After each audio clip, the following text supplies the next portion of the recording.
like being a dad, man? It's awesome, right? It's the best thing I ever did. Yeah. It's cool because it gives you an excuse to just like not be like involved with anything you don't want to be involved with anymore.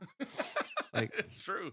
It's you true. can just completely just lean on it. Yeah. Like I got kids, man. Like I'm not doing that shit. I am not coming.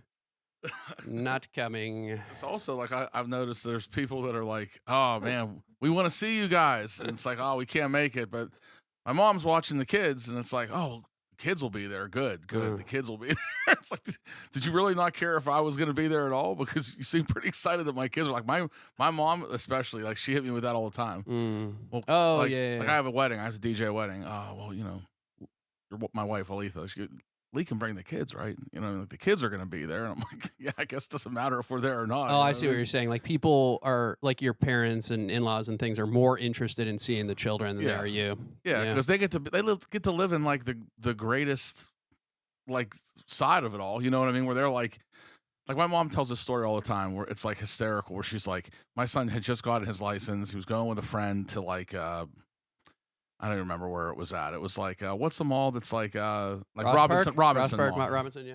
She's like, I can't believe that you would let your son just get his license a few months ago, drive with one of his friends to Robinson. And I'm like, you know what I can't believe? I can't believe when I was like 8 that I was carrying my brother around who was 6 and walking like 2 miles to Transverse Field in the middle of Mount Oliver for a Pirates baseball workout that was 7 hours long with $1.50 or something in our pocket. Absurd. And then we walked right home. That I can't remember. I can't believe you would ever let happen. And it's so different in every part of the world. Like in New York City or in the Hamptons. Like I have friends who grew up in the Hamptons and their parents just let them out on the beach, when they're 5, 6.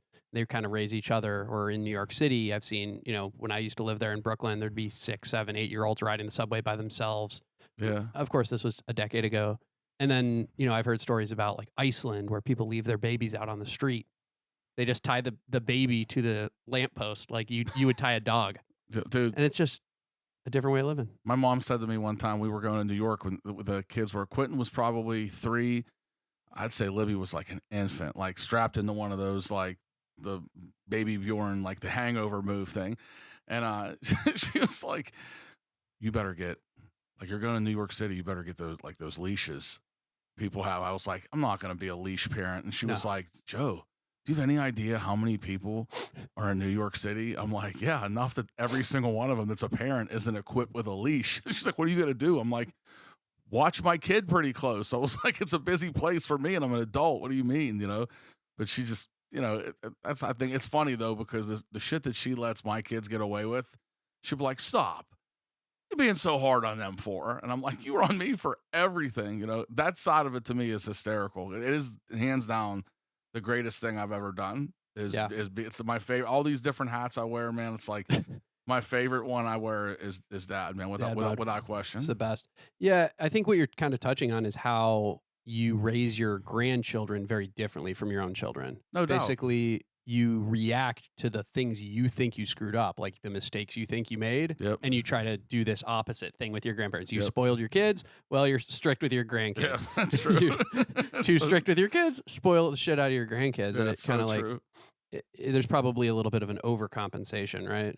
Yeah, I think for sure. And like my mom, I know like works really hard at it because, like I was really lucky. Like my stepdad, came in the mind of my brother's life, like we were pretty young. And my dad hasn't ever really been like super close with me or my brother. So he kind of like filled a void that I think that like we didn't have. And it's so funny because I always tease, like they always say like opposites attract. Like my mom is very like type A, like gotta be like this. It's hard. My stepdad is so chill, man. But it's funny. Like that's crucial. Like to see them like. The balance is exactly where it's at for kids, right? Yeah. To have both things, the yin and the yang. That's I know that like my mom, I think definitely growing up, like until like she met my stepdad, like tried really hard to wear like both hats. You know what I mean? And I think that it was tough because like it was such a weird situation. My dad moved. So the house that we lived in when my parents got divorced, my dad moved back in with his mom, which I think seems like pretty reasonable. That's like something that people hear all the time. Like I moved back with the parents to figure it out before you get your own place.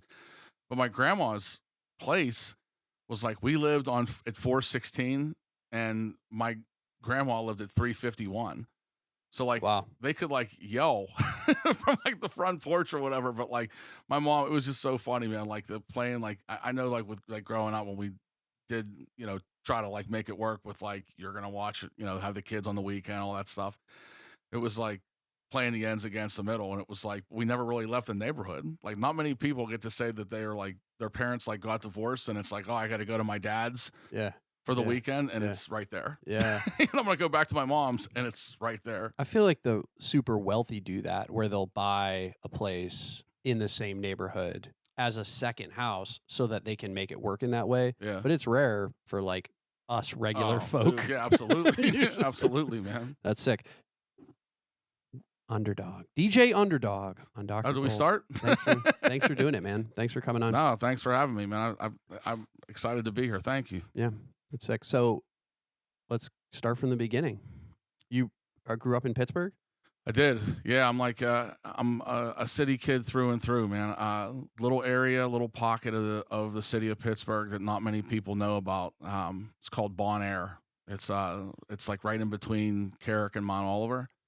But yeah, it was my like I said, my dad and grew up on the street. We ended up buying a house on like right down the way. But it was like it was funny to me that like I've spent a lot of my life. I mean, now I work at Carrick High School, so it's like I'm in the community I grew up in. So cool. But it was always funny like growing up that people would be like, "Where do you live?" And I'd be like, Bon Air, and I'd be like Carrick, or Mount Oliver. Like I'd have to like concede. Yeah, and then you just keep going up. It's like me with like Hamburg, Michigan. Yeah. Usually I start with Detroit or Ann Arbor, and then you kind of filter it down. If people know Michigan, he was like Chelsea, Dexter, Whitmore Lake, Pinckney, Hamburg. Oh, the kohlrabi capital of America?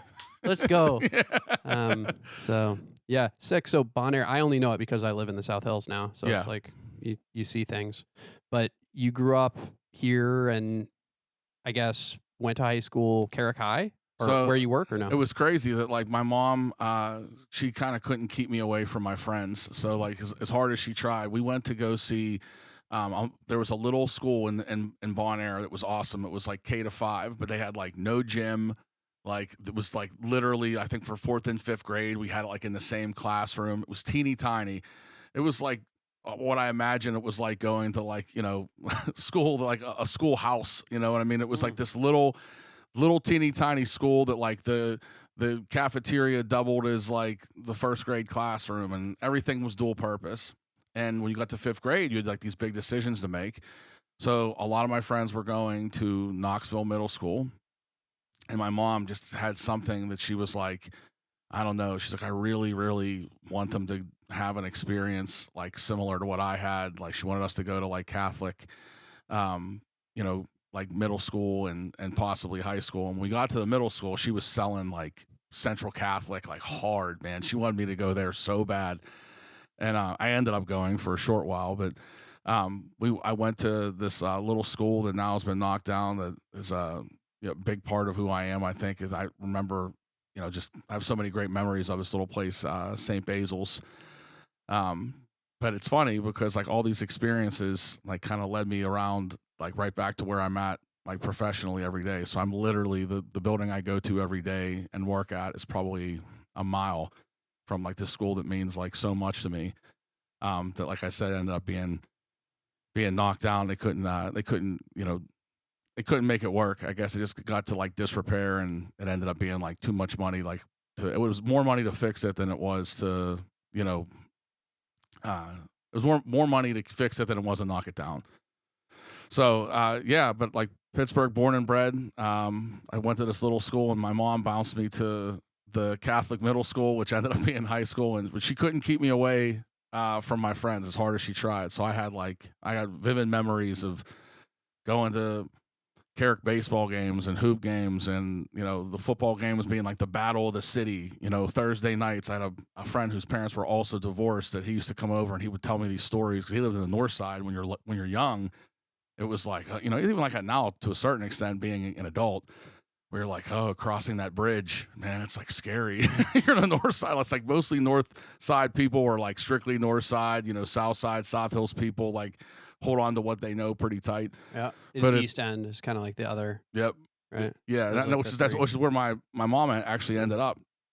But anyway, we were talking, like when he would come over, and I'd be like, dude, what's high school like? Because he was a year ahead of me, and he'd be like, I want you to come down Thursday night, man. We're gonna go, and it's like the battle of the North Side, and it was like Perry versus Oliver, and I mean, like it was like really, really, really fun stuff. And I think when you're young too, people, for whatever reason, I think that people associate certain stuff with like city schools or things like historically that like the rep that the city sometimes seems to get is like, oh my God, man, you work in a city school, man. They think like my life is like the first 5 minutes of like Lean on Me or Dangerous Minds or something that, Yeah. And it's just it was fun to like go to those things. Prom. I was showing somebody today we're gonna do a thing like it's Carrick's 100-year anniversary. Oh, cool. And we're gonna do a bunch of stuff this year to try to like celebrate the school and the community. But they want to do like prom pictures.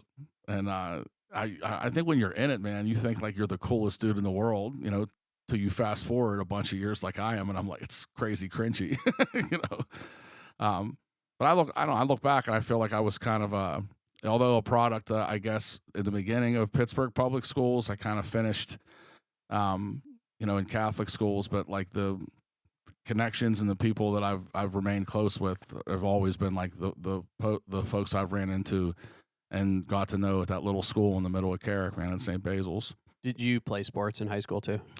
Yeah, so I actually was probably better at baseball, but I loved basketball. So I played basketball in high school. It's something that's like remained a big part of my life now. Did you used to hoop with Bonix and Mike? And yeah, you were part of that crew. Well, I kind of like tried to invite my way in because it was like I had summers off, in education. Yeah. And Nugget was like, one time I forget the one dude's name who used to put it all together, man. It's going to make me, I'm so frustrated that I can't think of it now. Well, wasn't it the one dude from Kiss who actually needs a kidney right now? Oh, really? I don't know if I knew that. Yeah, I thought it was that guy. I'm trying to big up that story because like obviously if there's somebody out there that can match, that could hook him up, that would be huge.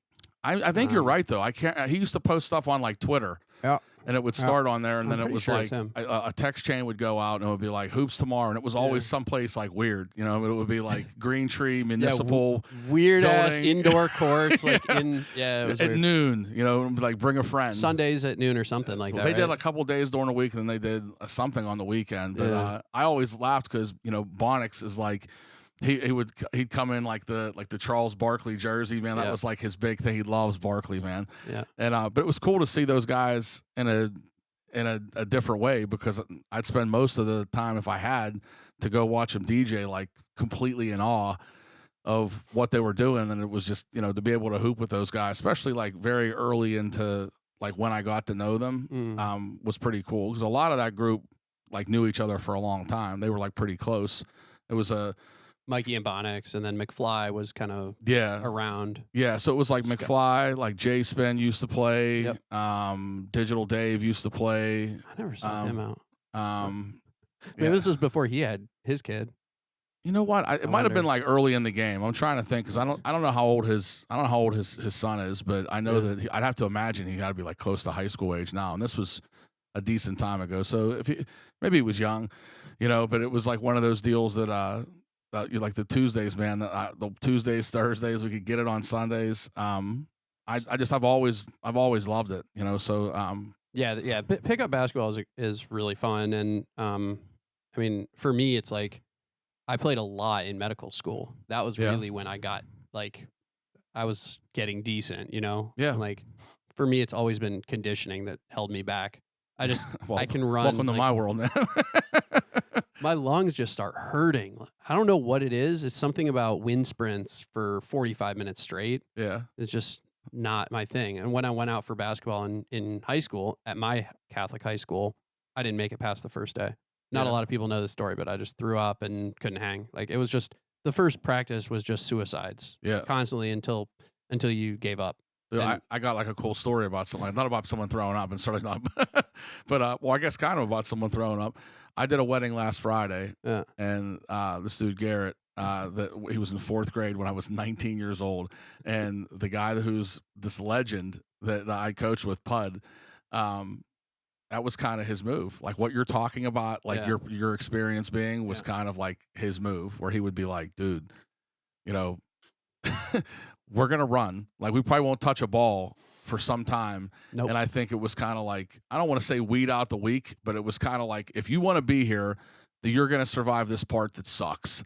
You know, so this part that's like not much fun, like you really got to want to be here. Yeah. And it's such a big part of the actual sport, whether it's soccer, football, basketball. You have to figure out who's in good shape, like who stayed in decent shape over the summer and is ready to actually play. So, yeah, that wasn't for me. I ended up playing baseball, and then I quit the baseball team and did drama, and did Oklahoma the musical. Nice. Where I was Ali Shaheed or whatever it's not Ali Shaheed. Ali Shaheed Muhammad.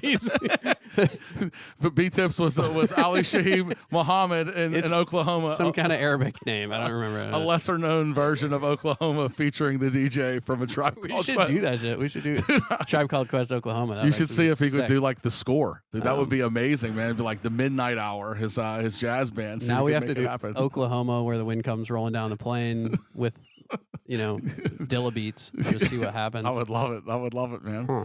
Oh, well, anyways, just real quick, I wanted to tell you. So the dude's wedding I did last weekend, he was in 4th grade. He throws up everywhere like the very first day, and it gets like everywhere. It's all over the court. It's on my shoes.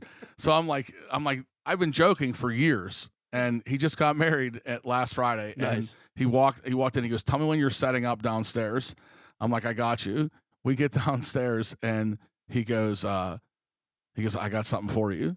This dude bought me shoes. He bought me shoes. Shit. Wow. I thought that was like the coolest. It had gotten on your shoes? His puke? Wow. Yeah. 25 years. Were they the same pair? No, he said he tried everywhere. He goes, "I was trying to get them." He goes, "They have them on like GOAT." He knew what they were? For like $400. So my cousin, my cousin's really good friends with one of his good friends, and he was just like, "I need Joe's size. I need like the whole thing." But he like walked in with this Nike bag. I told him it was one of the most thoughtful gifts I've ever got. And they fit? Yeah. Decent pair. What were they? So the ones that he I don't want to say messed up, it sounds rude, I guess, but the ones he threw up on and got on were these, at the time, like Jordan had just retired, so they had these like team, like Jumpman shoes. So I always like joked, and I was like, man, I'm like, this would have been like a pair of my 12s. I'd have lost my mind, like just, messing with them. Yeah. I'll be honest, he gave them to me a week ago, but I think it's like similar, like a similar make, like color and everything. And cool. I was like, it was so cool that he it's very thoughtful. Oh my God, man! And it was a fun wedding. And then he just did that instead of paying you, right? Yeah, that was absolutely. We'll work for shoes. I did something real similar, or I tried to with my mom. So I had, when I was a kid, I was always losing clothes. I guess part of it is like growing up in Michigan, where it's kind of similar to Pittsburgh, where the weather's always changing. So you just kind of like shed layers randomly. But also I was just like, I was always leaving shit everywhere because I don't know, I wasn't very organized. Yeah. So I had borrowed her Nike Team USA under 18 official hockey jacket. It was like a coat, apparently, which is pretty rare. I've discovered since, because I've been trying to replace it. I bought her one on like Gem. I found this app because I was talking to the woman who runs the thrift store in the South Side called Highway Robbery or something, and I can't remember the actual name, but anyway, she gave me the name of this app called Gem, which it trolls eBay, it trolls every single website online, and I found one, and it was wrong.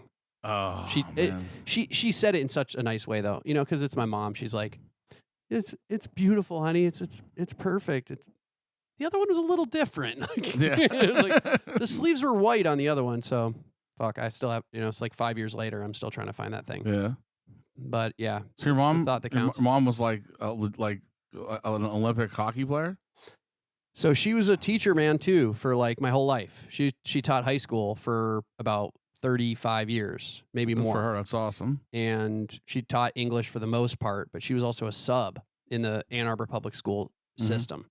Because she was a sub, in the 90s and 2000s. There was a big class action lawsuit about how they were mistreated, the substitute teachers in Ann Arbor. They should have been offered a full-time gig because of all the work that they'd been doing, but they weren't. They kept on making them work on a part-time basis, and they fucked up.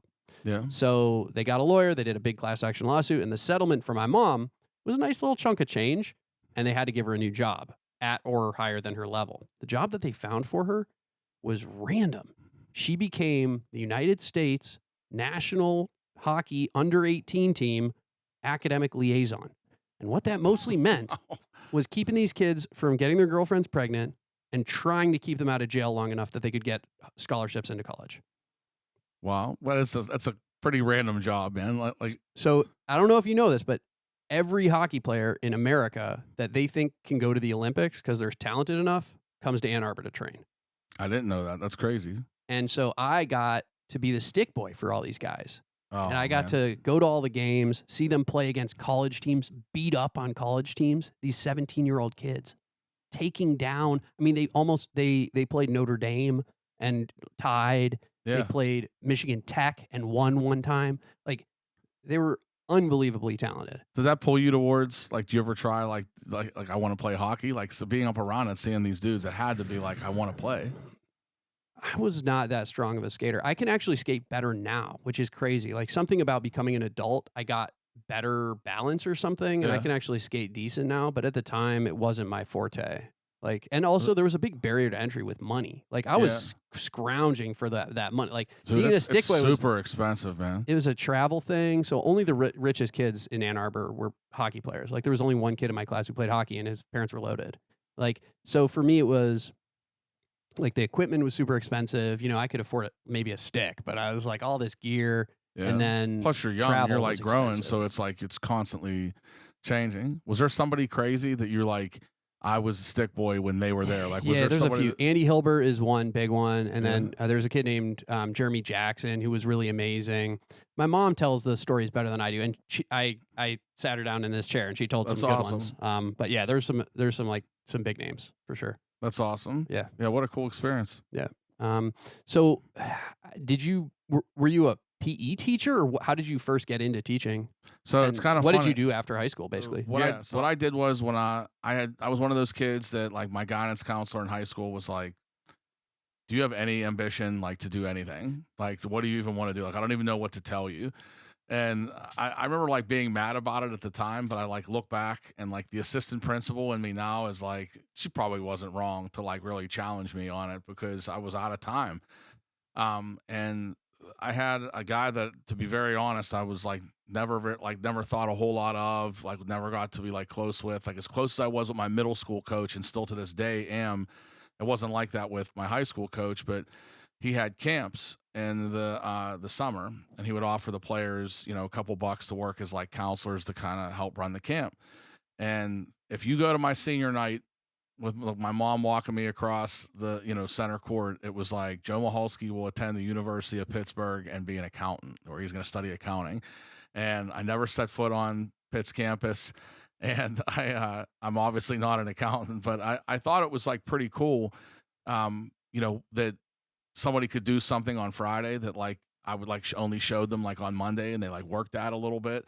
So I went to CCAC South to figure it out. I had some buddies that went there from basketball that right around December, they were like, dude, you should try out for the basketball team. And I'm like, dude, this is the end of the line for me. Like, I'm not going to the pros. And they're like, no, seriously, you should try. They're like, a bunch of guys just failed off the team. They're like, we need players. So that year, I remember my first like semester of college, even at like CCAC, I had like 4 classes, and I got like a 2 something, which for me at that time was probably pretty good. But like basketball got me like crazy focused. I went and tried out for the team and made it.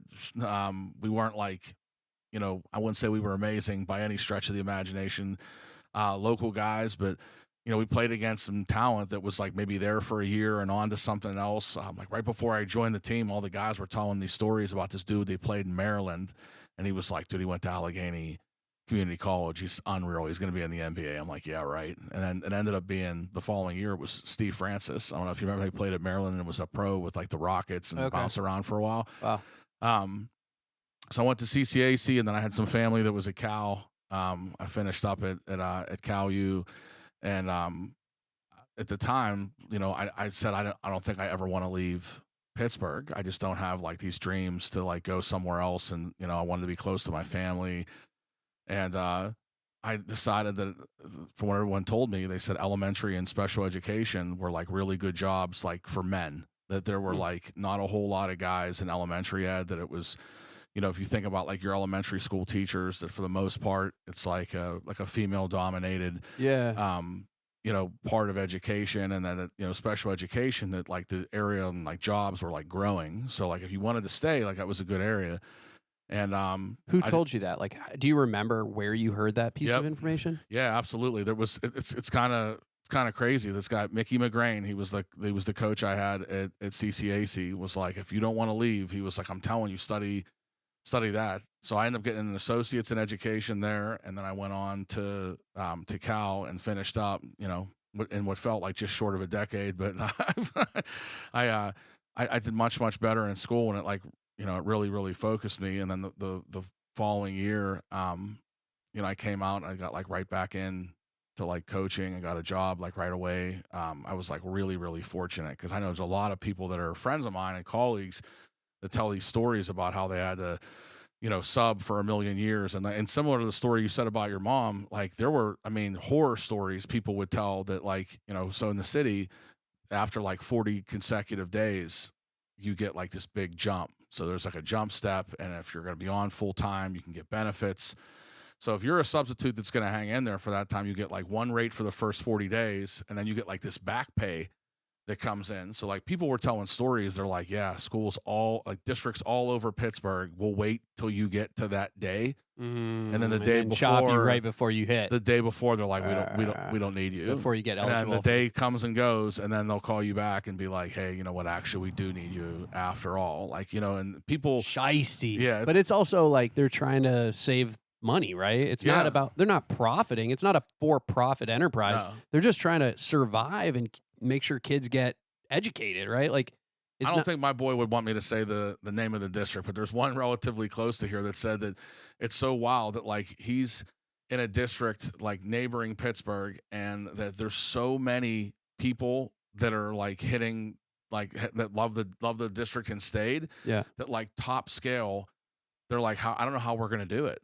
Like, I don't know how we're going to pay all these teachers that are going to eventually hit top scale kind of all at the same time. Like, we're not going to be able to do it. We don't know how we're going to manage. And it seems, even though like the district is like booming, that they're going to have this major issue with, teachers. And I don't know if that means they put together something. Isn't that a big with part retirement or whatever? But yeah, trying to defer the pensions, and a lot of it has to do with unions, right? You had to get into a teachers union in order to get a full-time job, or so when you have the option whenever you sign your contract to basically join the union or not join the union. But I've always felt like, even in the position I'm in now, like we have like an association, and I've always felt like it's been better to be a part of something than not a part of something, and have people that can support you. Yeah, they show up if for any, sure. Like they'll go to bat for you For if sure. you ever need help, lawyers, like whatever. They For sure.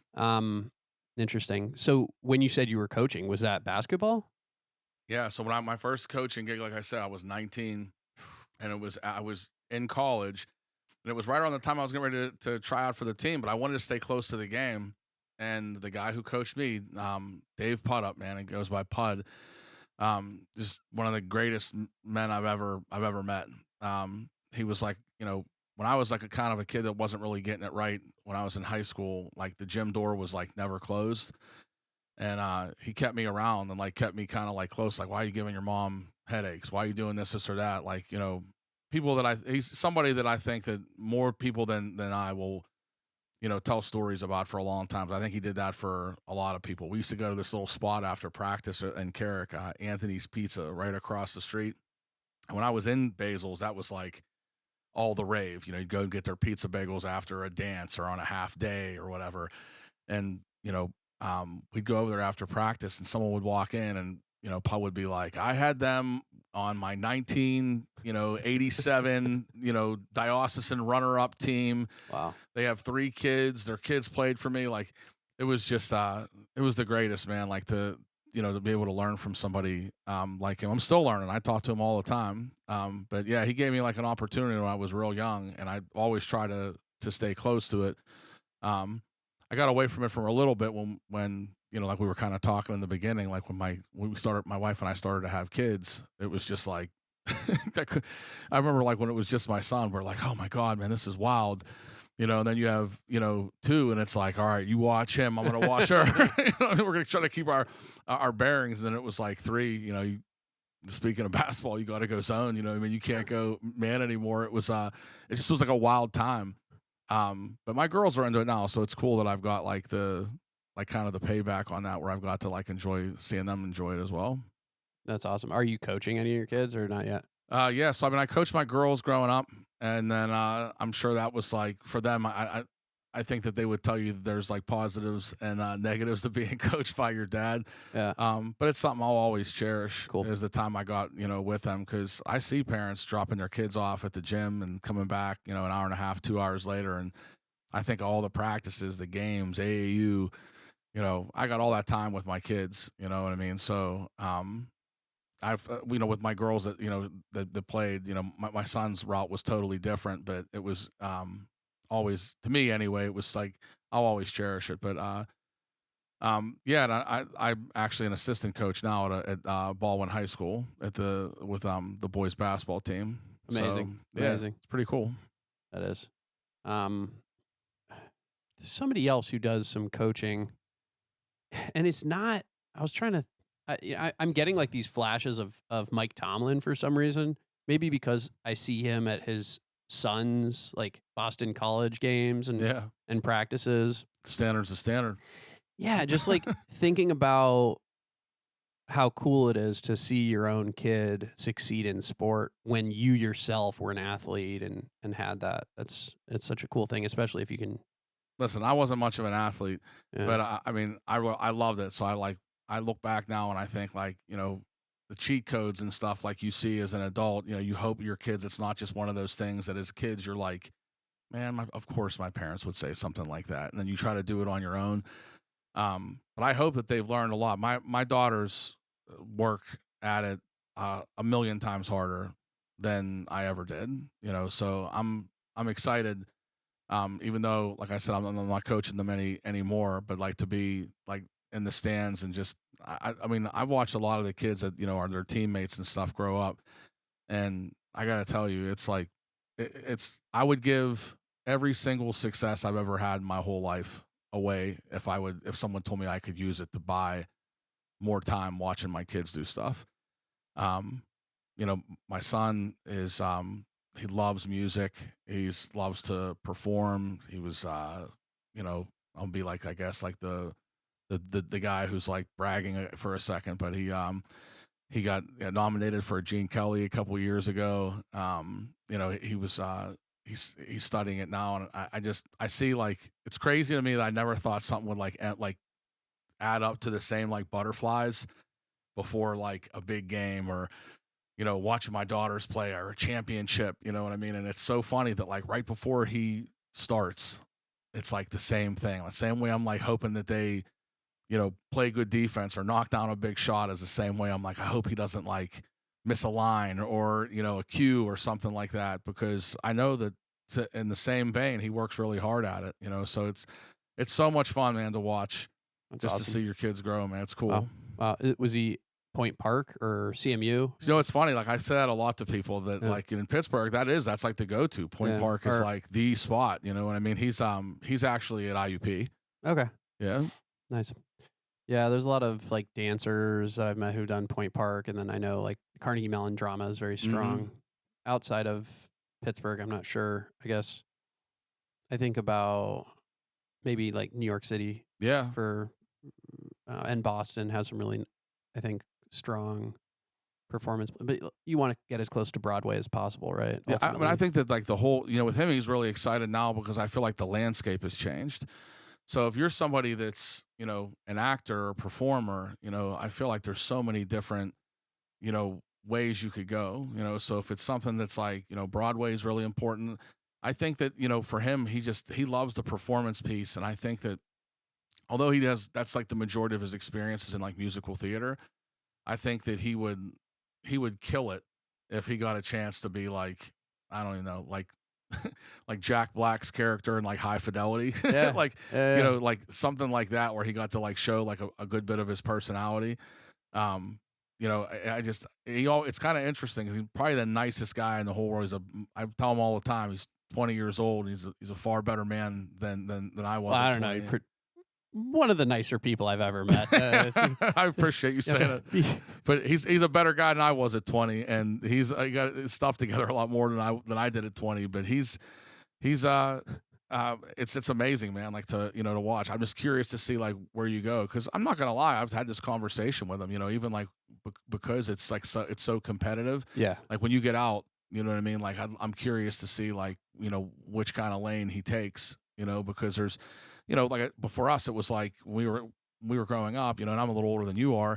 It was like, someone who was like a TV actor was like a TV actor. Someone that was like a movie. There was like the rare case that someone like did like the crossover stuff. Somebody was, on Broadway, and then someone would maybe moonlight if it was like a bigger star like that.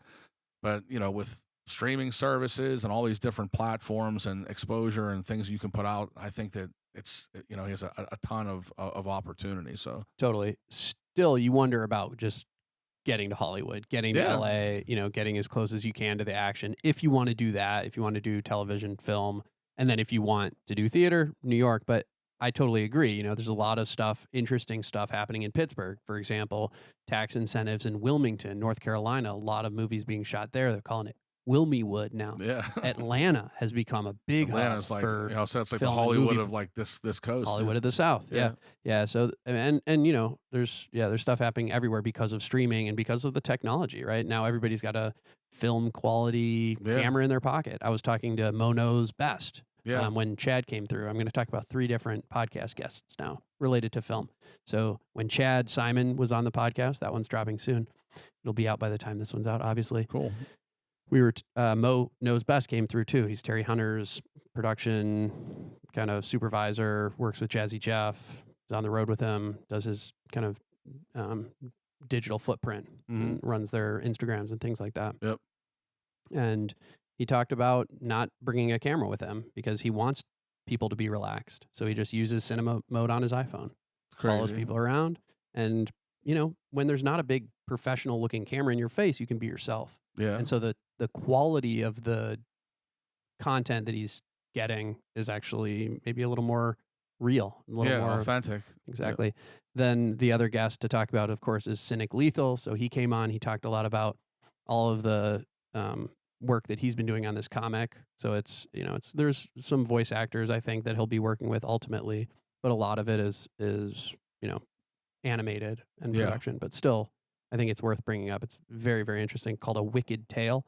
A Wicked Tale, watch for it soon. I don't know who's going to pick it up. I hope Netflix or somebody big, because it's a really cool project. It's a trumpet album from a local jazz musician, which turned into an animated series in like 6 pieces or something like that. Amazing Sounds like Matt. Do you know Matt Gondek?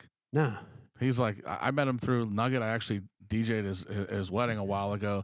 But he's like a crazy talented artist. Yeah. But he would be like, he's just like the most down to earth, like chill, like really nice guy like I've ever met. But he has stuff that like has just kind of like exploded.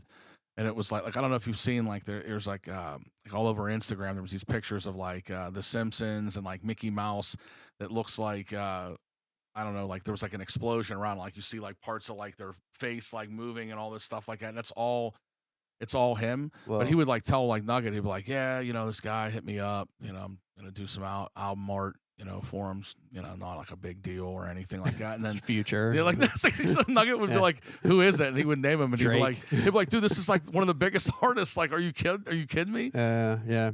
Dewey Decibel, or Dewey Saunders, did do the Future album cover. He's an amazing artist out in LA and like fashion kind of influencer and really solid rapper too, who's been DJing lately. Don't worry, we'll get there. So what is it called? Foreshadowing. Yeah. So it's coming. So the third one to talk about is PK Poo, and that episode's also out.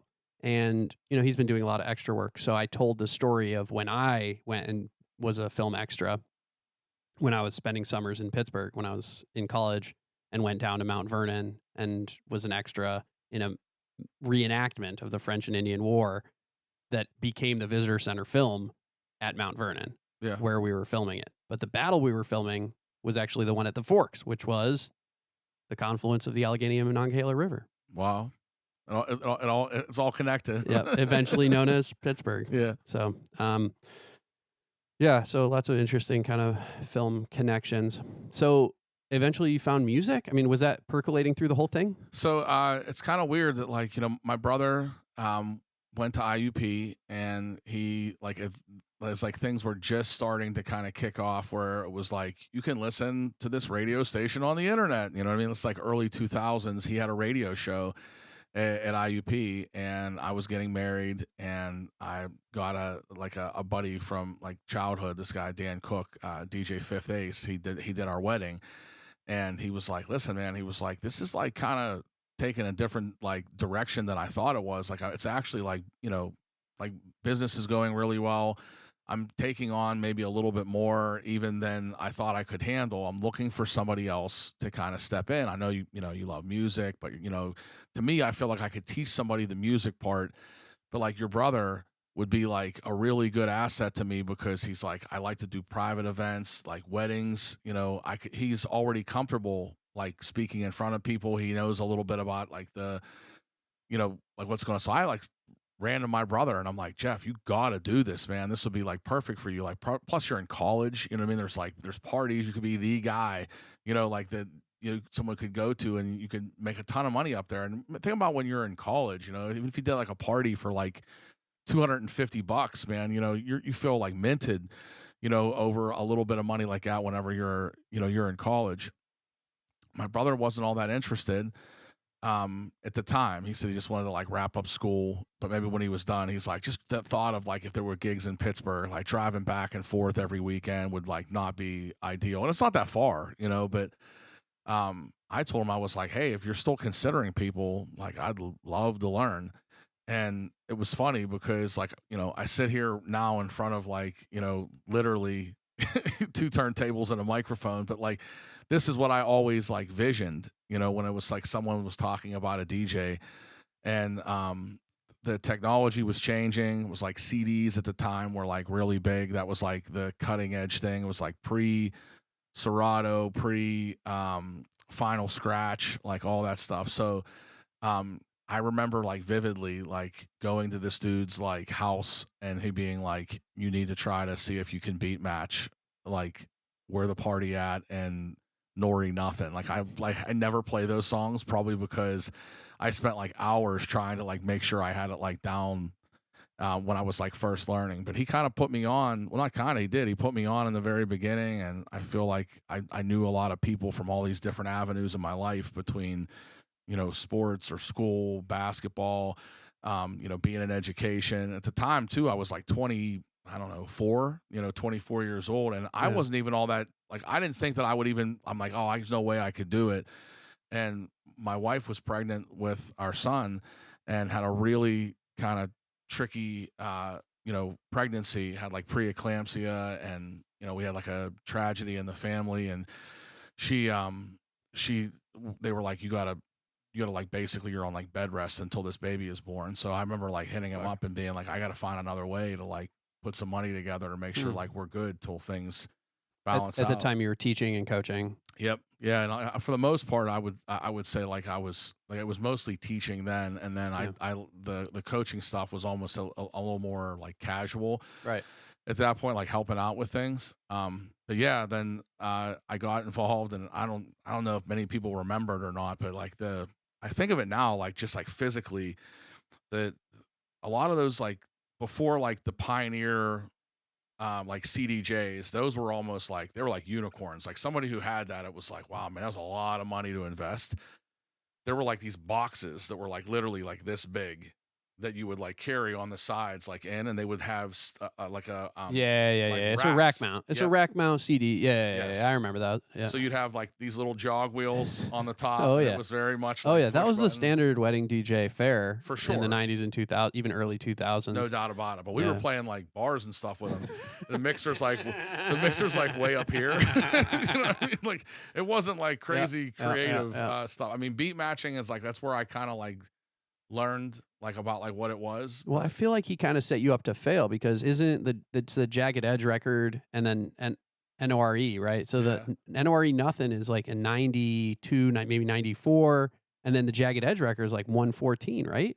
So the Jagged Edge song, I think you're thinking of like Where the Party At? Where the Party At and Nori Nothing, I believe, are both 97. Where the Party At? Where the Party You're talking At about a was different one. Hey, where the party at? Other girls on the way with the party at. Yeah. Okay. Yeah, and then but those two songs, it was like I probably literally like almost never play them like to this day. Yeah. Not that there's like huge demand, but was it on Technics that you were matching or on CDs? No. He had an actual collection of vinyl that was like pretty cool, but it was almost like, man, you ain't even ready. Like you can't figure this out. Like you ain't even touching these. You know what I mean? So like it was more like we needed to, like I had to learn how to, you know, I mean, I was already a teacher, so like talking in front of people was not like a big deal. Yeah. You know what I mean? So like that part with the announcements I've always felt like comfortable with, but like it was the technical side of things that, you know, what most DJs would call train wrecking was like my biggest fear. You know what I mean? And I was not playing like big spots. I'm talking about little, you know, bars and Carrick and Brookline and you know, just trying to get my feet wet. And then it was crazy that I remember, I think that, you know, Megan Young and, oh my God, her last name now is Bykowski. I think Greg's her husband's name. I'm on the spot, so I'm losing it. But I think that I was DJing like 3 weeks. And I kind of put it out there that I was like going to be out more, you know, a little bit, try to like the whole thing where people send emails instead of like, you know, put it on my MySpace. And she was like, I want you to DJ my wedding. Oh, yeah. And that was like. You had no gear. Nothing. So I had absolutely nothing. So the thing that was cool about Dan that he did when he put us on was he would say like, listen, I'm going to supplement the gear. Yeah. But you're going to have to like, you got to give me a cut. That's Fifth Ace. Yeah. Well, it's the same thing now with Plenty, right? So to a similar extent, yeah. They give you the look, and you have your own gear. Yeah. Or they have like a repository warehouse where you go and get all the stuff. I'll tell you what. If anybody who's listening to this is looking for a side hustle, and is good with the technology, I've said for a while I would easily pay somebody to go to this very place. That's like the you know, a lot of the sound that used to be at a spot in Southside that Nugget used to own. That he has all this sound. I'm like, I would easily pay somebody to go and either get the sound, or if they have the sound, go set it up. Yeah. Allow me to walk in for like sound check. Like I do it for $350. See, I don't think that's crazy. That's actually pretty good. But like, I wouldn't, because the amount of time would be insane and my back would break. Yeah. I mean, those are like the two reasons I can't DJ anymore, right? It's like, it's a huge time suck. I mean, just an enormous one. If you want to be any good, right? You have to know the music. You have to practice enough that you aren't sloppy, and and you have to learn the new technology. Like, I don't know the new mixer at Goldmark. What is it, S9 or S11? I have an S9, but I don't know how to rock on an S11. There's like, I always tease because it's like, you know, I remember like 57s were like cutting edge. And it was like, I know how to do 9% of the things that you can do on a 57. You know what I mean? Yeah. So huge time suck. And then it's the back breaking, you know, the element of like physically lifting things. Even if you have a hand truck, I mean, picking up the speakers and putting them on top of a speaker stand. Yeah. Like, it's a very physically exhausting gig, which I think is probably why more men are DJs than women. I have to put it out there. And, you know, women can, the intellectual side of DJing, obviously the creative side of DJing, the art of it, women and men are equivalent. But men have more upper body strength. They're better at sticking speakers on top of stacks. I wish that, right?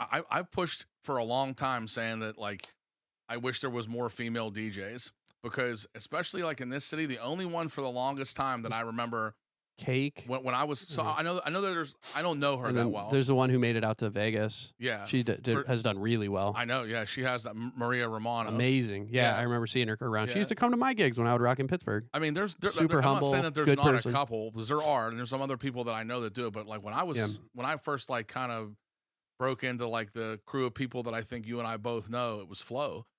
And that's right. DJ Flo, man. I remember, or Miss Flo. I thought it was Miss Flo. I think you're right. Yeah, I think Miss Flo. You're right. And it wasn't DJ Flo. Nope. Miss Flo, because she was in. If you remember the first Red Bull 3 style, I do. Yep. Here in Pittsburgh, she was in it, and she killed. She did. Yeah. She did great, man. Solid. She did awesome. Didn't have to set up the speakers on her own. No, I know that the big thing I've always said, like I've even told like people that have asked me over the years, like they wanted to learn how to DJ, and a few have been girls. I said I think that girls would kill it, because I'm definitely the guy that's like when some drunk girl comes running over to me in the middle of an event and is like, "You haven't played anything good yet," or like, "Why won't you play?" blah blah blah. I feel like sometimes there's this like stigma that people think like, oh, this like arrogant DJ is not going to listen. He's going to do his thing. Like, I wonder if like with a girl, it might not be like one of these things like, oh, is the DJ going to like try and hit on me? Or is it going to be this like flirting thing or this like weird thing? Like if a girl like was over there, like, could I at least just be like, I got like this girl can identify with me to be like, I'm going to go. Like, you don't think that they assume you're neutered when they walk up to the DJ booth and see a 65-year-old with a wedding band on? 65, man. Dude, I don't think you thought I was that young.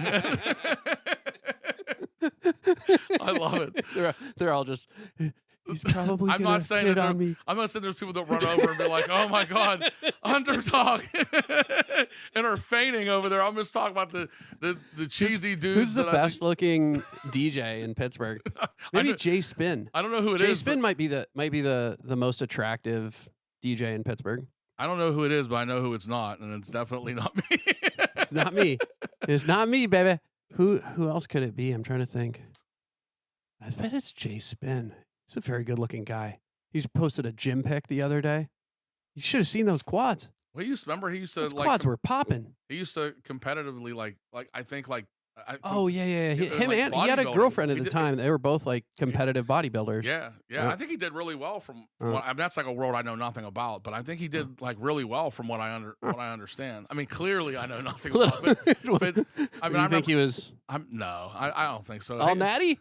I think we got to bring him on the podcast and find out if he was all natty. I think that he would surprise you, because like he'd post pictures. I wish I remember the dude's name that was like in it. He was like every day, like like work out in the morning, work out in the afternoon. I'm like, I'm driving to work and I'm like exhausted, man. This dude's like a machine. I'll tell you that another good looking Pittsburgh DJ, Row House. I don't know Row House. DJ Row House, excellent sense of style. Very naturally attractive man, I will say. That's all I have to say about this topic. I don't know Row House. Sorry. I can't think. Congrats to those guys, though. Congrats. I don't think who else would be on my list. Who's the best? The best DJ in Pittsburgh? Or the best looking DJ in Pittsburgh? That's the best. I have some like favorites, but for a bunch of different reasons. Yeah. Who's the best of all time from Pittsburgh? The best of all time from Pittsburgh, man. The best of all time from Pittsburgh, man. Who influenced Fifth Ace? The guy who encouraged you? Who had he learned from? So I think that he was like a big guy that like he was like real into like similarly actually to like Nugget. He was really into like the elements of hip hop. Break dancing. So I don't know that he got into the dancing, but he really loved the idea of like rapping and like the art of like of DJing, like art in general, like with like graffiti. I don't know that he was like the biggest like tagger or anything like that, but he definitely there was like a respect there for it. I mean, I would have to think that we kind of he and I had this kind of like falling out like after I decided to kind of like go on my own. You took all his gigs. Well, I don't know if I took all. Go ahead. Gigs. I didn't take all his. At some point, the student becomes the teacher. No, I think it was one of those things that.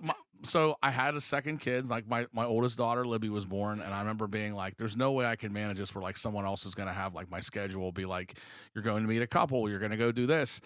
So I really thought that I was like, I could take like the power into my own hands and being like, I'm still like years later, here I am like paying a percentage on this like equipment. I can buy my own equipment. Like I want to go do my own thing and I want to make my own schedule. I want to be my own boss. I don't want to have to answer to somebody. I can do 40 gigs a year or 4 gigs a year if I want. And I definitely think that it was like I remember saying to him I wanted to meet him at like the office and I wanted to like tell him about all this. And I think he thought it was like I want more money, like the whole percentage thing's like way off. And I was like, yeah, I'm done. And I try not to be like, an idiot about it, but it was one of those things that like I knew that like I wanted to at least give it a shot like on my own.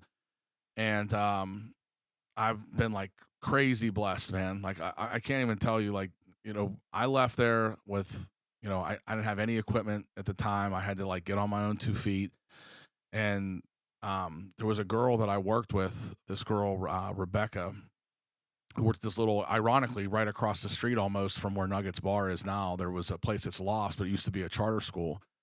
And this little Career Connections Charter High School in Lawrenceville, she was a bartender at a bunch of like local spots. Like she was real into the nightlife in Pittsburgh.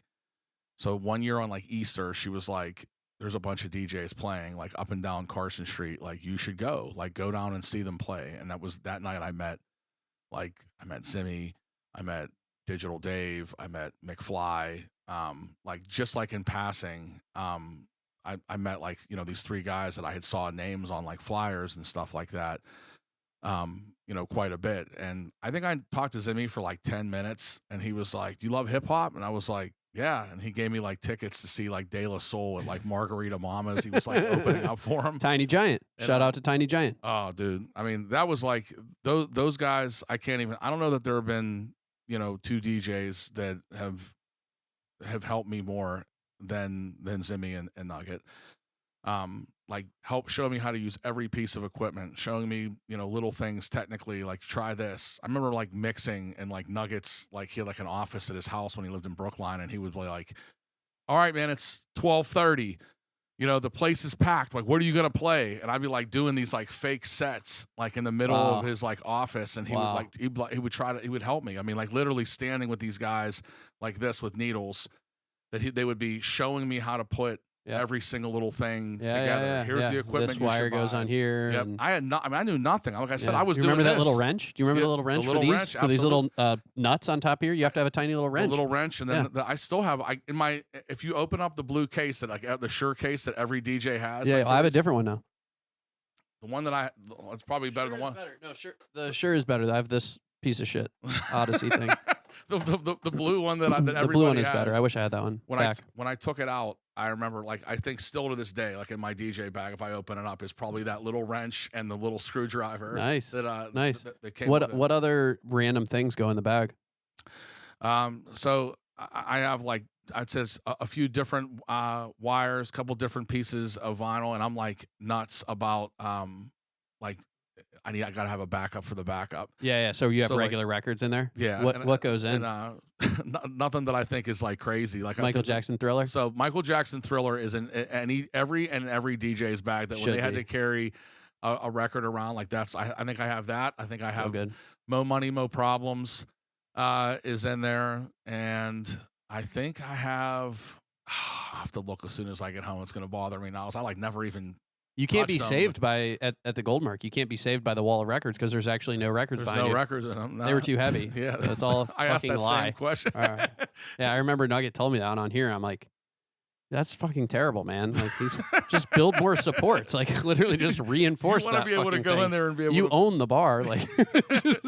Well, you know who actually did that once? Speaking of Jay Spin, man, is he was in a Heineken battle there once, and he put he snuck in early to put his bag behind the booth, and he put a real record crazy. In the thing, and then in the middle of his set, that's crazy. Like literally pulled out and then mixed the real song dope. Like in it was a good. It was a really good. Because you had to remember that was like a whole thing with Red Bull. You had to have a prop Oh, So I didn't. Oh, you didn't have to, but a you didn't lot of have people to. would do A it. lot of people That's what you had it. mean. Yeah, Yeah, yeah, yeah. yeah. Everybody So had a prop. Like Bonix had the air horn. yeah, Dave had the food where he was throwing out the during carry out. He carry actually out, brought yeah, like the McDonald's stuff yeah, from it the was grocery Wendy's, I store, think. Yeah, so yeah, whatever. yep, Yeah, yep. but it was Everybody had a prop. Is that why I lost? I was always trying to figure it out. Like, I guess I didn't bring a prop. Why didn't you have a problem? If you had a McDonald's, man, you could have my vote. I think you know. Well, that one I did, I think, place, but yeah, interesting.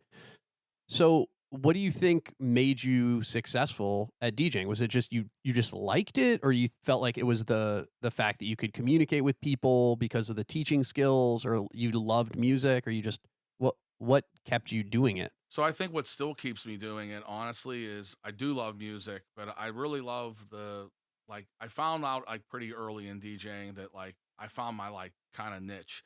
And for me, I feel like weddings has been something that's been like the mainstay, for me that like I never like I've said this before to people that there was a time in my life when I first started DJing that I thought like if I had the chance to like rock it like from midnight to like 1:45, man, and a place that like the crowd's going nuts, that would be everything there is.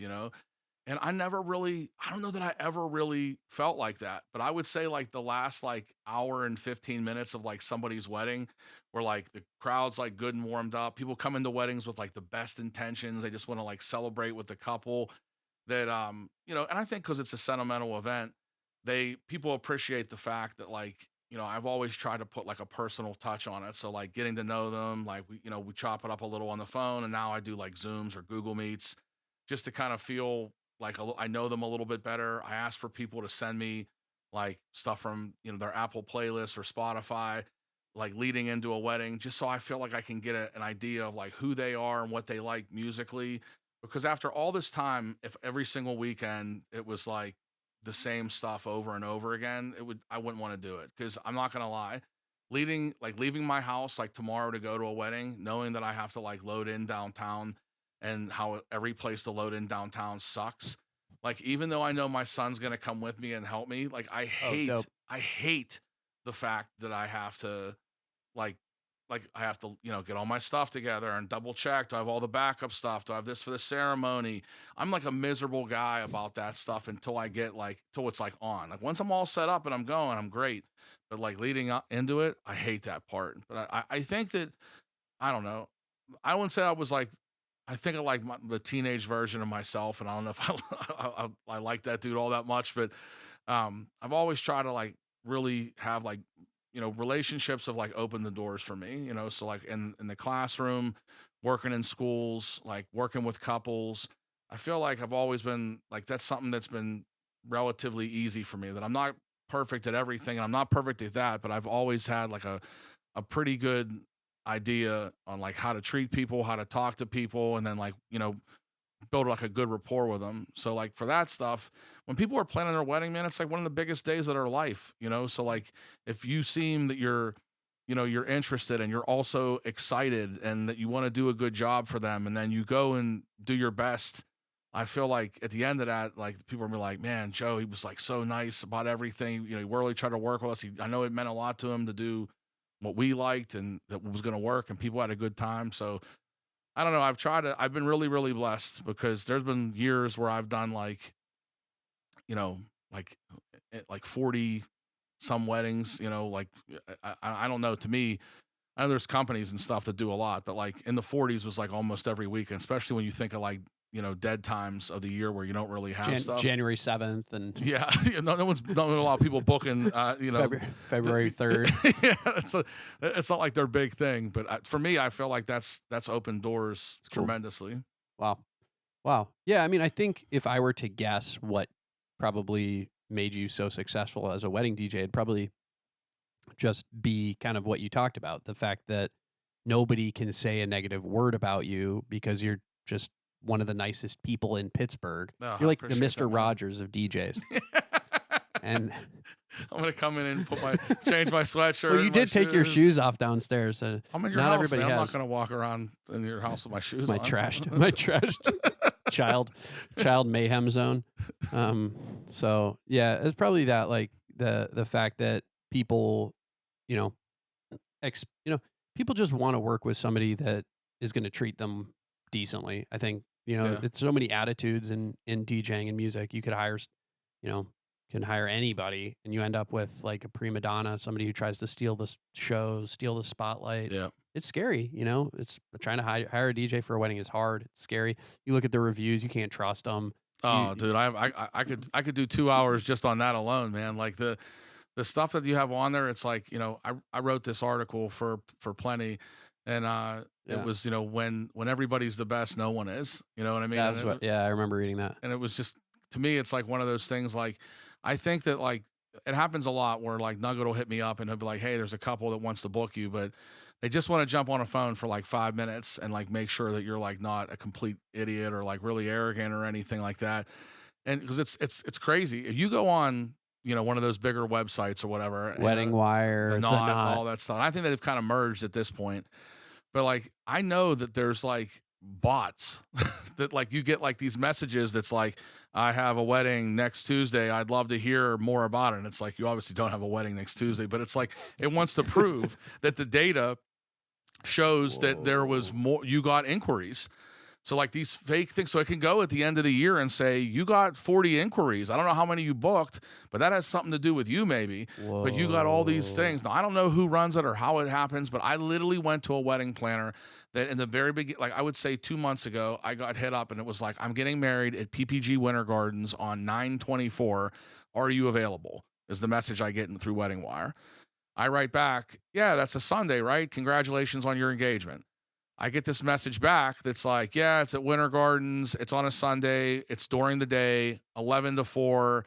Are you available? And it sounds all like a real person, right? Ish. So, yeah. So then I write back and I'm like, let me know if this is the price. If that's good, I would need like contact information. I'll send you a contract and we'll get things rolling. Thanks for considering me.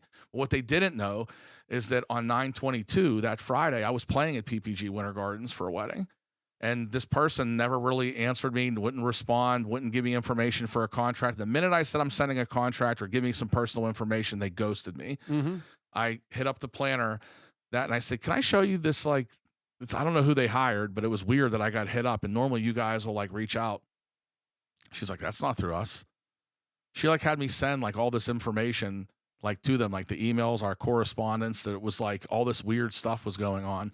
Like, I don't know how many best of could you really have? Like, who's like, when you say someone's the best, like, think of like, you know, how many, like, it's a short list normally, right? Right. Well, you go how on about there, this? 30 of them. How come the top 5 or 6 or 7 or 10 wedding DJs in Pittsburgh, if you go on one of those review sites, I've never heard of a single fucking one of them. Yeah. Not one. Yeah, man. How can that be? How can it be when I know every single decent DJ in Pittsburgh and I've interviewed most of them right here? Yep. Most of the decent DJs in Pittsburgh have sat in the chair you're sitting in. Yep. Yeah. I mean, it doesn't make any sense to me that like, and I feel bad for the consumer, and I'm not sitting here saying like patting myself on the back and saying I'm the man or anything like that. But I do know that I work like really hard at it. Right. And it bothers me whenever it's like, I feel like, in my opinion, I don't know this is how these companies work, but in my opinion, a lot of the companies that seem to like pay for their placement on these sites, like navigate towards the top or somehow get 10, like if they get these like reviews that, you know, say that they're awesome, you know what I mean? Like, is that all that qualifies you for be like the best of? I don't know. You know what I mean? Like if you go on there and you look and there's 30 different people, and that was the whole purpose of that article, is that it was just my thoughts on it. But if you go on there and you're trying to hire somebody and there's 30 DJs all in the Pittsburgh area and all of them have 5-star reviews and everyone's saying they're the best DJ they ever had, like, what are you to do? You know what I mean? Like, who do you hire? I see the same exact problem with restaurants. When you're going on Google Maps in order to try to find a restaurant to eat at, there's all this artificial inflation of the rankings and ratings. I've taken the advice of my cousin, and now I completely disregard the stars unless it's under 3, right? So if it's above 3, I just look at the photos now. The photos of the food tell the story much better than any star ranking could. You can look at the photos, and it's actually the only reason that my phone is still in color, because I prefer to have my phone in black and white. I use it much less when it's in black and white. I'm less likely to engage with the social media. Interesting. That's cool. Okay. It's in the settings and under Zoom. If you want to go to accessibility, then Zoom, and then turn your phone monochrome, it's called. I highly recommend it. But you can't tell if the food's good in black and white. It's impossible. You pull up the picture and you can't look at food pics in black and white. It's useless. So maybe I need a second device or something. I haven't quite figured this piece out, or I don't know. Maybe I should just eat out less. But if I'm looking up a restaurant because I want to go out to eat, maybe I should just go on my computer or something. But if you're traveling, it's a little awkward. Yeah, if you're like, hey, we're not going to make it home to start dinner and all that, like, where are we going to go? You know what I mean? You could make somebody else do it. I don't know. Anyway, so that's one piece, is the rankings for food are totally useless. But then there's another ranking system that's also useless that I was trying to come up with, but I've the DJing one. Well, yeah. There's another one too. In general, Amazon. So if you're shopping on Amazon, the star rankings are completely useless. In general, when you're shopping, it's all bot produced. Yeah. All of the ratings are completely bullshit. And artificial intelligence will solve this, right? Eventually, we'll be able to sort out what's real and what's not, and they'll fix the problem if they want to. Right. But they might not want to, because they might want you to buy the bullshit. I was gonna say, and then you have to buy it twice. Yeah, the money might be in buying it twice, right? Right. And it's really hard to know what's decent, what's good, and how to shop. I think you got to buy local. You got to try to peel it back. Stop shopping online in general. Buy from people you trust. Yeah. Go to, frequent your friends' businesses, frequent the businesses in your community, in your neighborhood. Then if it's low quality, you can tell them about it, right? It's like, I mean, it's that same thing, man, really, with the whole DJing thing. Like, is there somebody that you, like, I think that I've benefited so much, probably more than anything, more than the Knot, more than the Wedding Wire, more than an advertising somewhere, and more than, Facebook ads, a bridal show. The fact that people are willing to be like, hey, he did my wedding, or I was at a wedding he did, and we had a lot of fun, I think has been great for me. The word of mouth, part of, like, not really advertising, but like encouraging my business has really, really, really helped me over the years, because I don't think that stuff is, it's just my own opinion. I don't think it stands up. If you go on those reviews and you look at stuff like that, I'm not saying that those guys are on there are horrible DJs. I just don't know them. And I feel like you do, the same way that I do, that I know most of the DJs. Like, my brother got married a few years ago, and it was like, there's a short list of people I'm going to check out to see if they're available, and it's certainly not going to be the top 5 dudes on the Knot. You know what I mean? It's just ironically, it's not. It's just not going to be that way. I don't understand stuff like that. It bothers me, because I feel bad when I think about how much money people are investing in those type of events. You know what I mean? Like, you're talking about weddings, it's big, big, big money all the way around. How much does a wedding DJ cost these days? I think that most wedding DJs, if you go onto our site, it's all public. Like, you can click right on it on Plenty's. But I would say that anyone, you could spend anywhere from like $2,000 to $2,500 all the way up to like $3,500, depending on what you want, the add-ons, who you're getting, because I think some of it has a lot to do with experience. Yeah. I remember my bar mitzvah in Ann Arbor, Detroit, whatever, Weber's Inn. It was Weber's Inn in Ann Arbor, 94, Jackson Road exit. We hired a guy named Joe something, some guy in Detroit, and it was $3,000, near 2,000. Damn. $3,000. He showed up with 2 dancers, tons of like all these giveaways, the sunglasses for Sunglasses at Night for Corey Hart or whatever. They had the guitars for the rock section, the 80s. They had the lights. I mean, he killed it. He earned every penny. Yeah. But it's wild to me that it hasn't gone up. Yeah, I mean, I don't know. I feel like there's some DJs that are willing to accept a little bit under that. There's some DJs that are willing to not take anything more than a little more than that. I feel like in Pittsburgh, that seems to be, what I hear most people saying that they're around, spending. I feel like for a while it was like $1,500 to $2,000. And I mean, don't get me wrong. I mean, I know people. There's people that have booked me multiple times. It's not the same amount of money, all the time. I would say we try to give breaks to people if they're referred and stuff like that. I mean, nothing crazy, because at the same time, it's a lot of time being put into it, and it's away from my family. So it has to mean something. So, although I'm I think it's nice that people would think I might do it. I can't say, hey, I'm going to come DJ your wedding and put like 20 hours into this and come do it for a couple $100. You know what I mean? And I think that's the difference between, guys that are really comfortable working in the clubs and guys that are really comfortable doing weddings is that,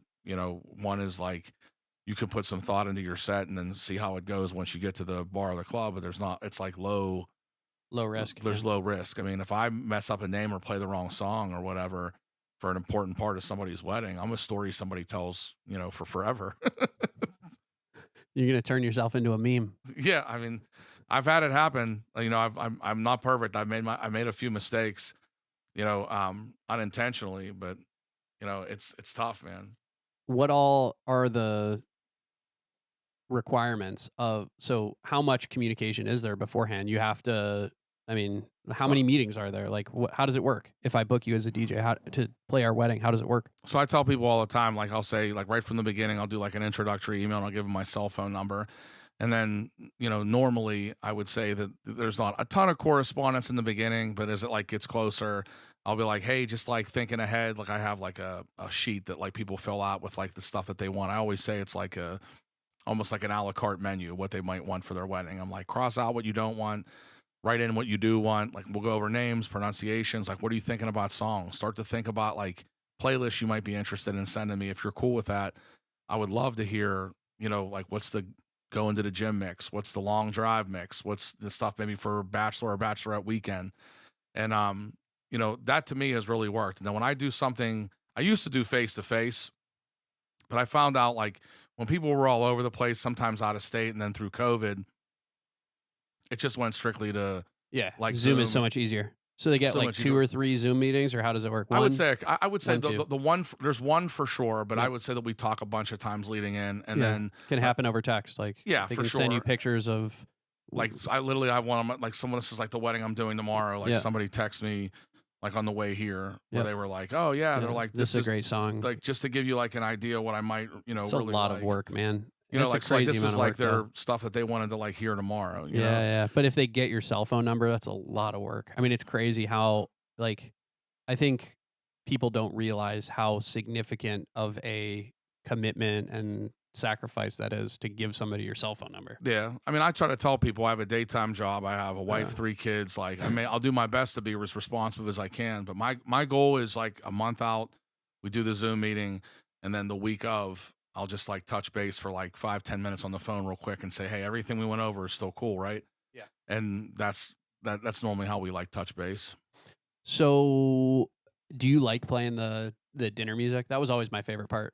I actually asked people if like, so fun. I'm like, is there stuff that you like, give me an example, like what you might really like. Yeah. And some stuff I've like kind of messed around with like pre-recording. Some of the stuff I'm not going to lie, especially when it doesn't like, if it's like in the hallway around the corner, then the likelihood of me telling them like, this is probably going to be more of like a playlist or a pre-recorded mix is definitely, more I was actually talking to my boy, Ricky, and, he had a great idea that he said that he was one of the, I forget who to give credit to, but he said that like one of the DJs he had on his show was like the last like 20 minutes of dinner, I start to like go in a little bit. Yes, you know what I mean? Absolutely. Like, that's the art. Like he's like, oh, to that's me, the art. Like, I thought it, you have to start warming them up. Yep. The BPM has to start climb. Yep. The energy of the records you're playing has to start climbing because it's not a sudden jarring thing. Yep. That you'd fail, right? If you played the first dance record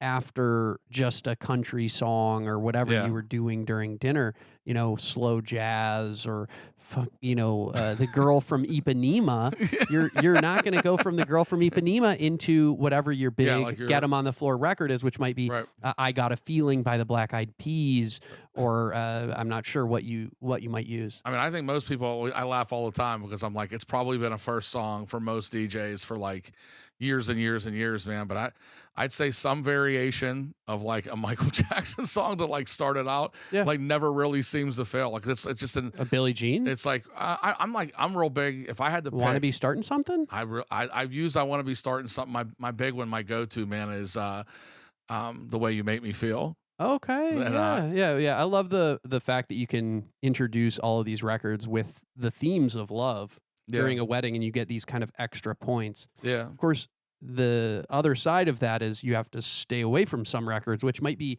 incredibly danceable, Yeah. right? And amazing dance records. But if it's about breakup, divorce, Yeah. tragedy, heartbreak, I think you got to stay away. I always laugh because my niece got married. And we went to her wedding. She was like, I really want to.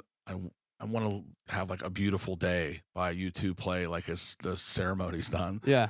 And I was like, I'm not knocking you. I'll play it if you want me to play it or whatever. I was like, but you need to listen close to like the lyrics of the song. She was like, nuh-uh. And I was like, and I think like the second or third line of the song or bar maybe is like, I need a friend to get me out of this place. Yeah, you know what I mean? Like, exactly. I mean, I don't know. There's some stuff that like I think that just is kind of like, you know, I people ask for stuff and like, I mean, I try to stay away from stuff that I think at this point is pretty cliche. So like, I don't know that you hear me play like, you know, I think most people when they hear wedding DJ, they expect me to like show up in like a cummerbund and play like Celebration or okay, you know what I mean? But like, it's not the worst one. It's We not Are the worst Family. one. I would go instead because it's Pittsburgh, right? Because of the history of the Pirates. The You whole could thing with do the We Are 79 Family. Pirates. Exactly. You could do We Are Family instead of Celebration, which is a little corny. But stuff like that, I think people think that's what you're gonna Chicken dance, play. no chicken dance. I ain't messing with a chicken dance. No or Celebration. Hokey, No Cool in the hokey Gang. pokey. I'll mess with some stuff if I can. Like I've had like you know, I had a guy ask me last week. He was like, "Man," he goes, "Can you hit me with some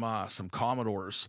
Yeah. And I was like, "Man, I hope he ain't talking about like Brick House." You know what I mean? Yeah, So, I hate those records, and I hate Play That Funky Music. Exactly. White Boy. That's probably my least favorite record. so like stuff like that is Absolutely what hate it. people ask Although for. I think it was Casey and the Sunshine Band, right? Which is from Hialeah. They're from South Florida, which is where my wife's from, which is kind is of that cool. right? Well, she's technically from Miami Beach, but her family lives in Hialeah now. But I mean, the stuff that people, I think I played Lady instead Yeah, because yeah, it's it's like nice, smart. It's like That's a creative way of solving the problem. But it was just, I think he was thinking I was going to play like easy, For like Sunday sure. morning Yeah, or Brick House for sure. And I'm like, no, Yeah. I'm trying to duck and Are dodge the that. Commodores a Detroit like Motown group? I thought maybe they were. I think should you're know probably that, right? but I should know it too. I should know that. Yeah. So I mean, I was just at Motown. I was in Detroit last week. I was out in front of the Motown That would be house. Hitsville, Can you believe USA. that guy built that business out of his house? Barry And- Gordy, right? Yeah, but one of the craziest stories is he got the loan from his own family and they didn't want to give him the money. So his family was so on point. They had a fund that they had been contributing to in order to give business loans to each other. Because African American people in Detroit even, they couldn't walk into a bank and just get $5,000 to start a business. So it's like Michael Scott when he was asking his grandma for money to start the Michael Scott Paper Company. He went to his family. He was like, I'm going to go to my family. They'll believe in Barry Gordy. I love that. Yeah, and at first they didn't want to give it to his own sister was like, I don't believe in you. Like you haven't proven that you deserve this yet. And they turned him down the first time. He had asked for it the second time. But obviously it was one of the most successful black-owned businesses of all time. I would love to go to. I would love to see it. Like I told my wife, I'm not like a big, like I don't know that I would say like, I like rock music, but I don't love rock music. But even like we went to like the Rock and Roll Hall of Fame, which I understand is not all rock and roll stuff, but it was like, it was interesting to me to see like all of like the artifacts and things from like, you know, the setup of some things that were very, very.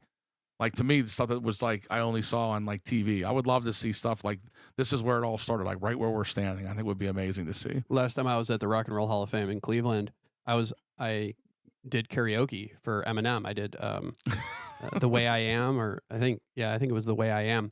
Or maybe it was Hi My Name Is, I think. I was going to say at the time. The Way I Am is like it was like a darker version. I might have done two. The cadence of it is like sit back with this pack of zigzags, this bag of this weed. It gives me the shit needed to be the most meanest MC on this earth. Dude, here I am mumbling, and I got this dude across from Detroit. So that's so true. I did one or two, and it was interesting.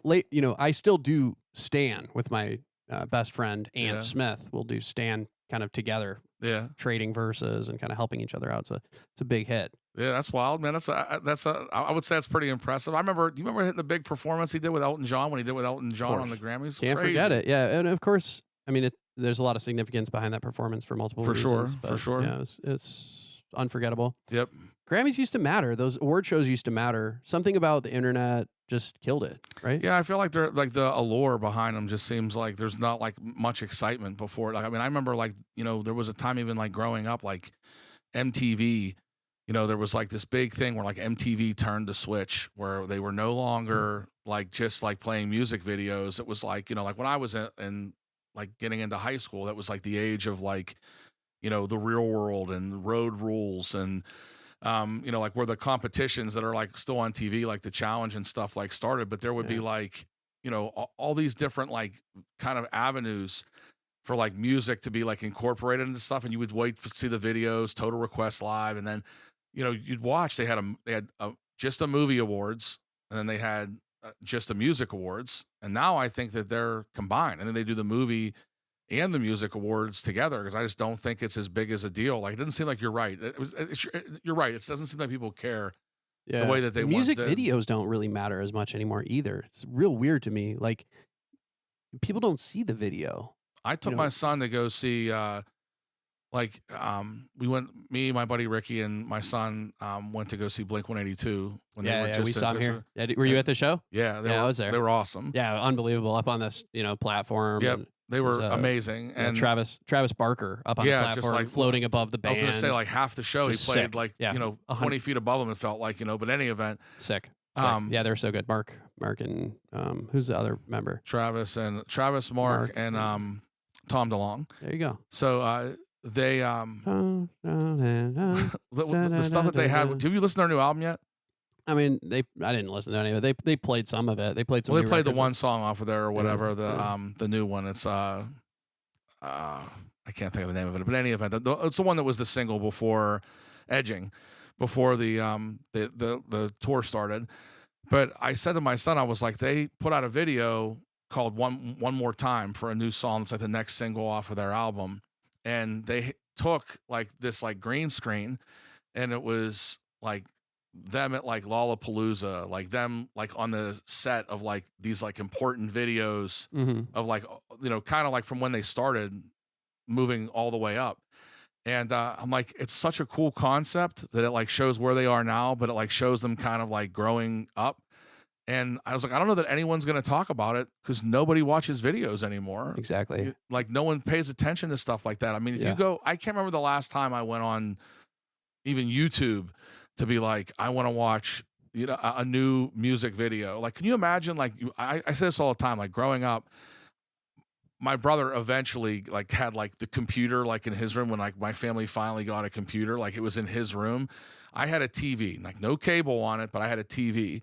And I remember this dude, a guy I went to grade school with, Joe Gonzalez, was like, we're getting rid of this like camcorder. Like, do you want it? And this one used to be able to slide the VHS joints like right into the side. Nice. And my mom used to want to kill me because I would tape over. She'd always want to tape Guiding Light and like Oprah.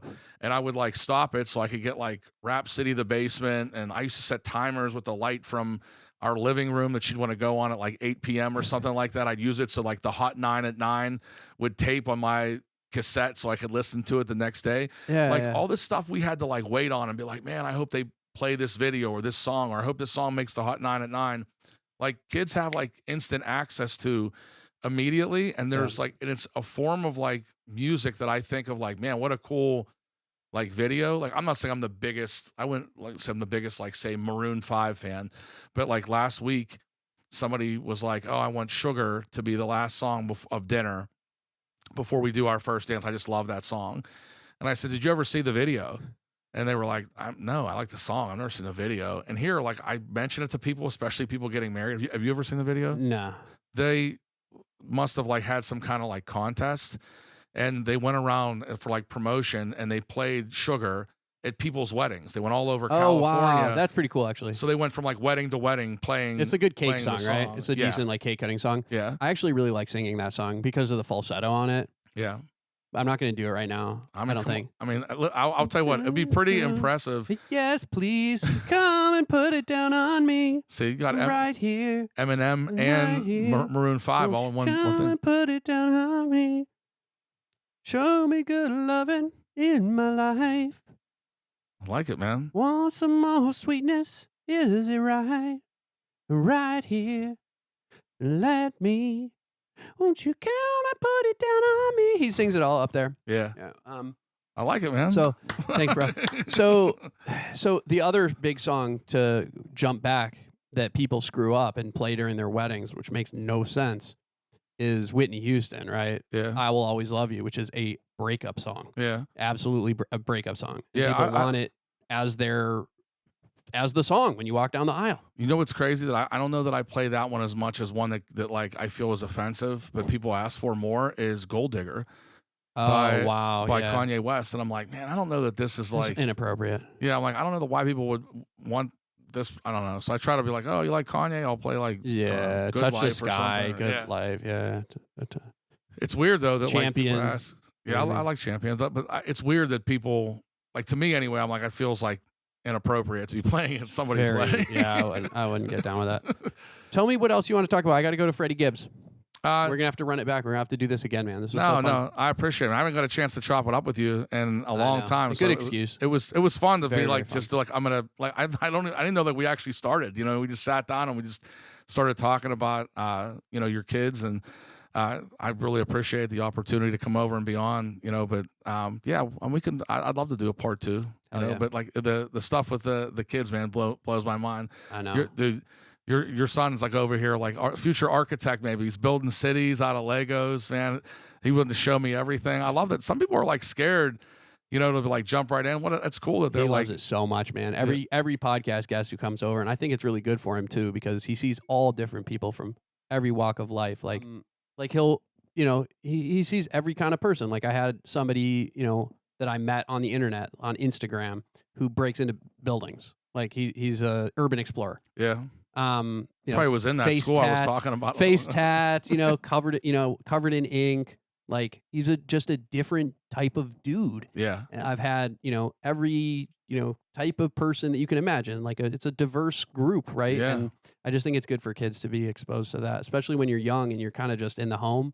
Yeah. Because they're not like really like out in it yet. I mean, does he do like pre-K or anything like that? Yeah. Kingdom Kids, which is fine, but also, that's actually a pretty decently diverse spot. Pittsburgh is a really cool melting pot, man, because we have CMU, we have people come from all over the world to work here, and it's a good place to live, man. I hope I end up here. I was talking to AHN today. We'll do the rest offline, bro.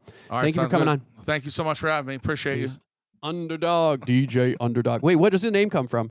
You know what? It's kind of it's not that interesting of a story, but I'll tell it anyway. It's a playground thing? Have to do with swings? No. So that's when I was at CCAC. We literally I think won 5 games in the 2 years that I played there. And I remember that I saw this dude walk in the hall at CCAC, and he had on this like blue shirt, and it just said nothing else on it. It just said Underdog, like right across his chest. And I worked at a sporting goods store at the time called Reed Sports, and used to be able to do like screen printing and stuff like that, or like names for the back of like a jersey. So I went and got like an all blank hoodie, and an all black hoodie that was blank, and I wrote Underdog across the front of it, and I wore it to like the next game. And I remember saying to the guys, like, no one picks us to win. Like no one's saying that, like, we wait till CCAC or whatever South gets here. And I always just thought like it represented like me as a person, that like, I don't know that I'm not like a first pick type of guy, that I've always had to kind of like prove myself a little bit. So I've always liked the idea of like being the underdog, because I feel like when people count you out, it's like the funnest moments to like, succeed with. That's also where I got my name, the B in B Tips, is because I'm part of the B team, right? So like I was part of the B table in high school. I wasn't at the A table. Yeah, see, I thought it was something different. Count me out. Yeah, because my name isn't B anything, right? I've put like Boston Tips or Bloody Tips. It was Bloody Tips. Yeah. But it's B because it's the fucking B team, man. I'm the underdog too. Yeah, I've always underdog life. I love it, man. I love it. Thanks so much for having me. Appreciate you. You're welcome, brother. Peace.